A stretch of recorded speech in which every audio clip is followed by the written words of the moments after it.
Good morning बच्चों, मैं लोकेश साहू, प्रयास कोचिंग सेंटर, भानु प्रतापपुर, कांकेर, छत्तीसगढ़। बच्चों आप लोगों का चल रहा है मैथ्स में आज हम लोगों का जो टॉपिक है वो है सांख्यिकी। सांख्यिकी का सवाल कैसे आता है, स्टैटिक्स का सवाल आता है, उसको हम लोगों को आज करना है।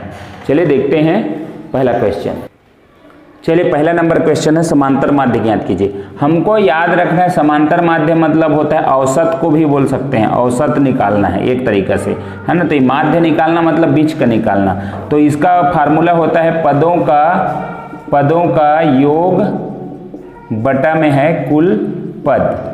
तो देखिए आपको पदों का योग मतलब इसको पूरा जोड़ना है। 81 + 74 + 69 + 73 + 91 + 53 + 61 बटा में है कुल पद 1 2 3 4 5 6 7 है। इसको पूरा जोड़ो, जोड़ने के बाद क्या है 7 से डिवाइड करो तो आपका आंसर आ जाएगा। तो चलिए यहाँ पर है इसका जो योग हो जाएगा वो 504 हो जाएगा और नीचे में आएगा 7। तो 7 एकम 7, 7 7 49, 1 बचा 7 दूने 14। तो ये आपका माध्य जो होगा वो 72 करेक्ट आंसर होगा। नेक्स्ट क्वेश्चन और देखते हैं। क्वेश्चन नंबर दूसरा 33 21 82 43 22 65 का माध्य होगा। माध्य मतलब समांतर माध्य, बीच का, मिड वैल्यू या फिर एवरेज भी बोल सकते हैं। एक दृष्टि से एवरेज भी या मिड वैल्यू भी बोल सकते हैं। तो चलिए देखिए यहाँ पर पदों का योग बटा होगा कुल पद। तो यहाँ पर कुल पद कितने 1 2 3 4 5 6, तो 6 नीचे में आ जाएगा।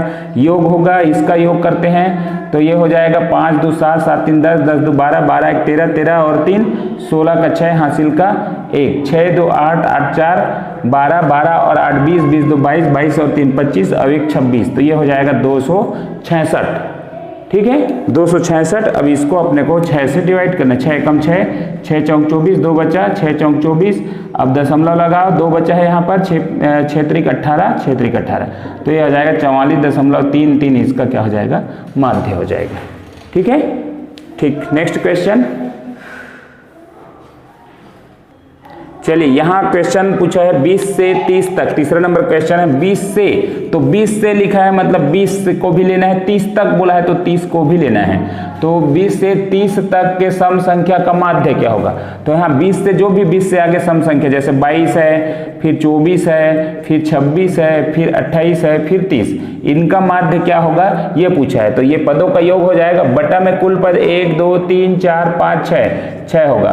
तो कुल पद कुल क्या हो जाएगा इसका माध्य निकलेगा। तो ये 0 8 8 से 14 14 और 4 18 18 और 2 20 20 का हो जाएगा 0 हासिल का 2 3 2 5 5 2 7 7 2 9 9 2 11 2 13 और 2 15 150 बटा 6 होगा। ठीक है 150 बटा 6।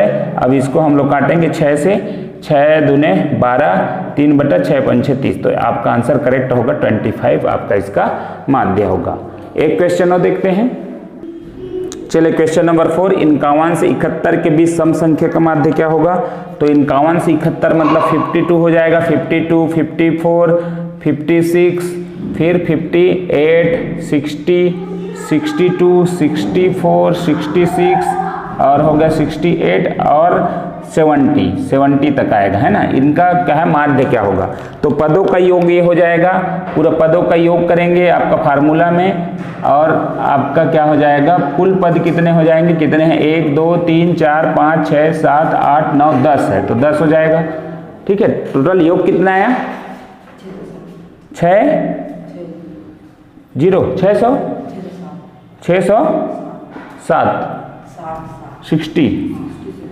तो ये हो जाएगा 10। अब ये जब कटेगा तो ये आपका 66 क्या आ जाएगा माध्य हो जाएगा। ठीक है। तो ये इस टाइप का आपका आता है क्वेश्चन नंबर 4।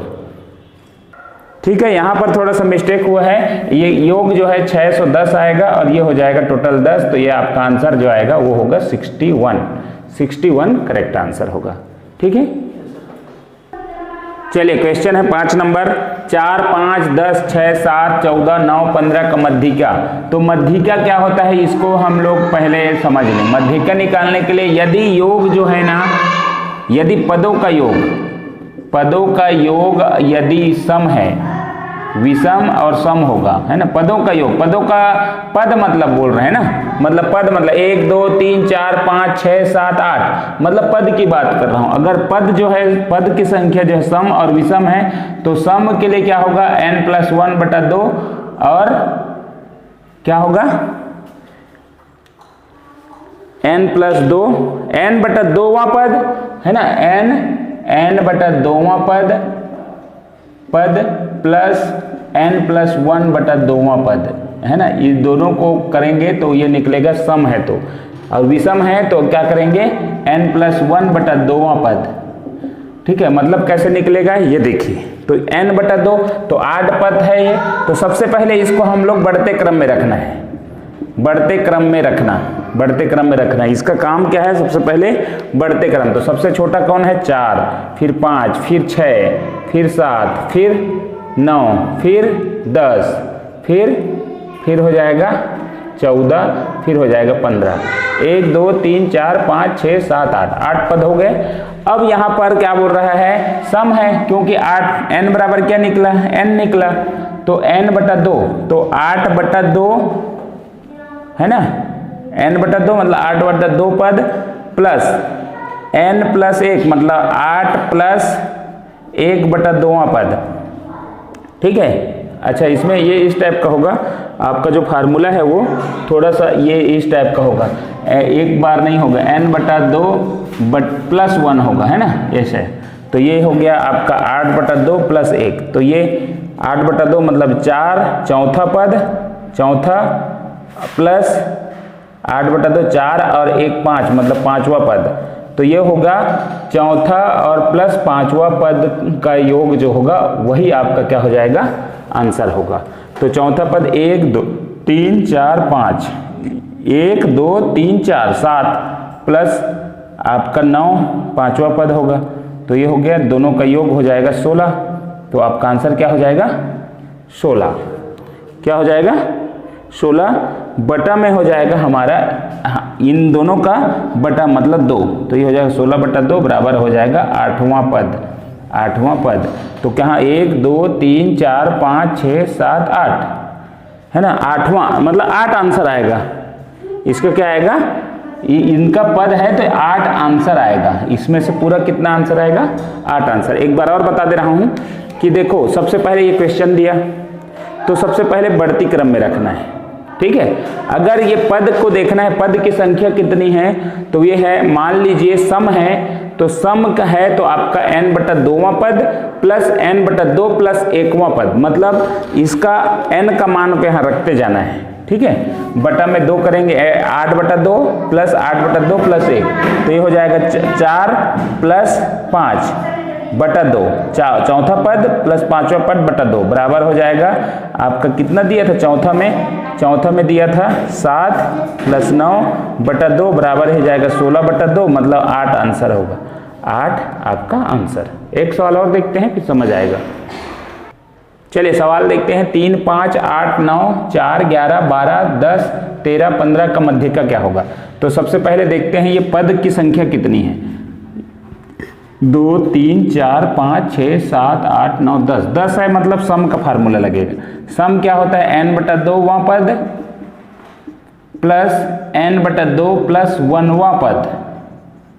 ठीक है, ये होगा। तो चलिए देखते हैं, आपका पहले तो इसको बढ़ते क्रम में रखना है, बढ़ते क्रम में रखिए।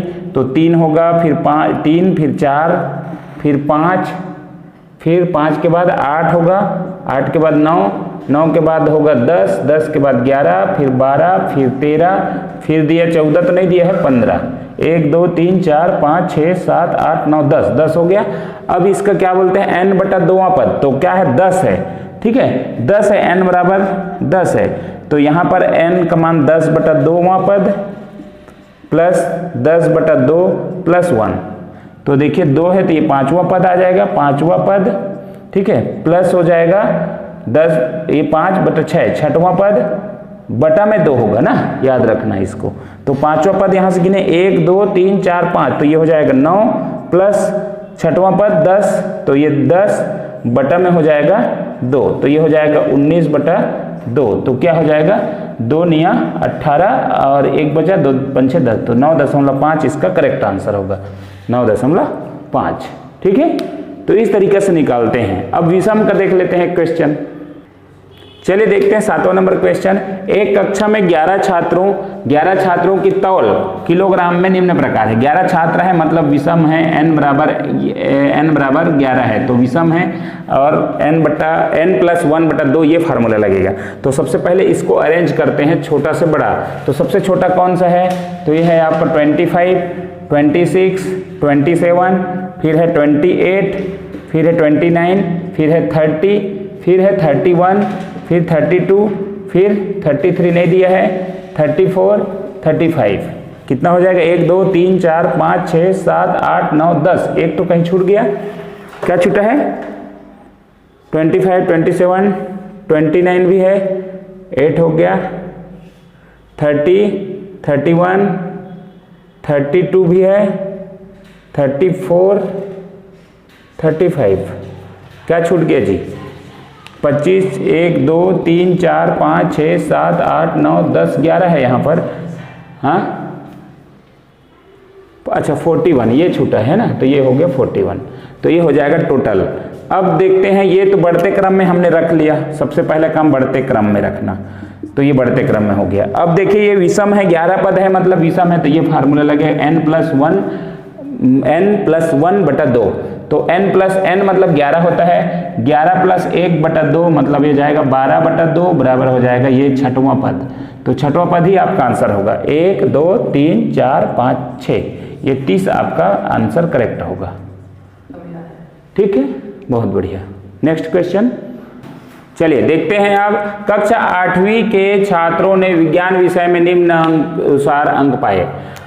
83, 61, 48, 73, 76, 52, 67, 61, 79।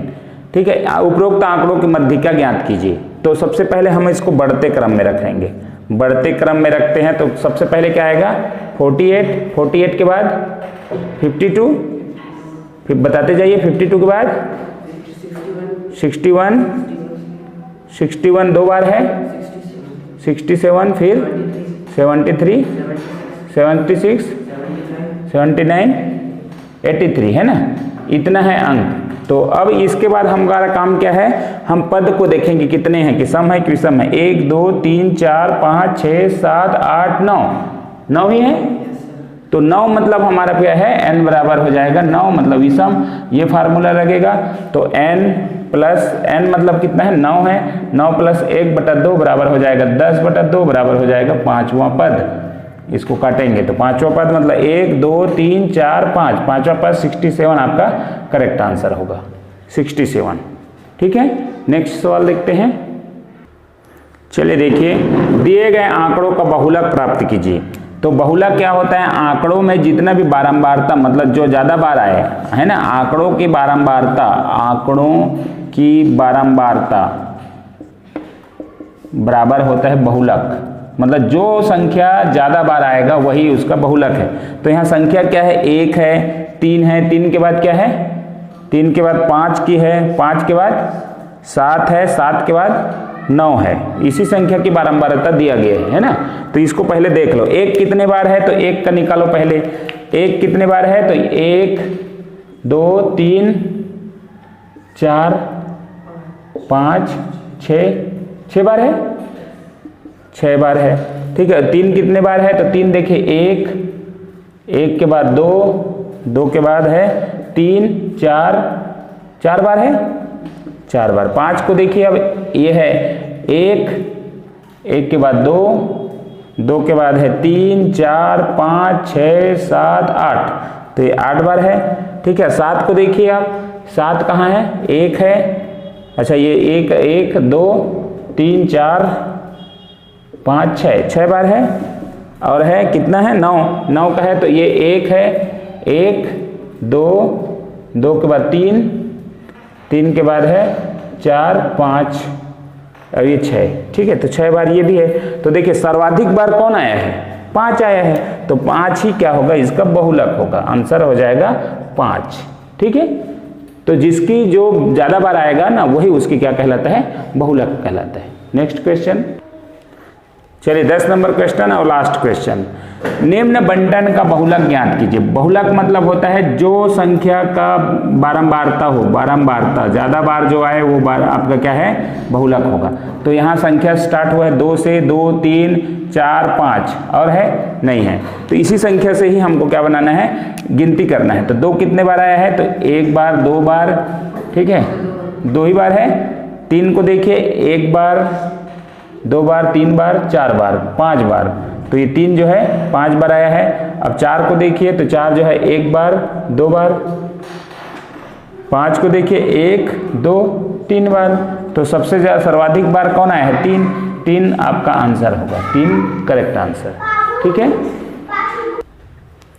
चलिए, तो इस तरीका से हमने देखा, सबसे पहले माध्य देखा, माध्य फिर मध्यिका देखा, मध्यिका फिर हमने देखा बहुलक।